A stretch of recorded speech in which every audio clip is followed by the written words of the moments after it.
Hello and welcome to my channel. If you are new, please subscribe. First, we are going to put oil to the pan.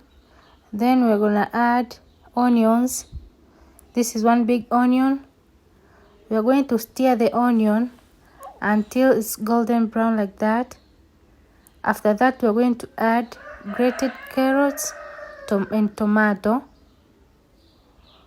Then we'll stir up well, and we are going to add salt for taste and curry powder, that's half tablespoon. We're going to add 2 spoons of oyster sauce. After that, we're going to stir the mixture well, and after it's mixed properly, we are going to add fish and water for cooking. After that, we are going to add 10 garden eggs and 1 bell pepper. You will cover the pot. After some time, your stew will be ready. Thank you and welcome.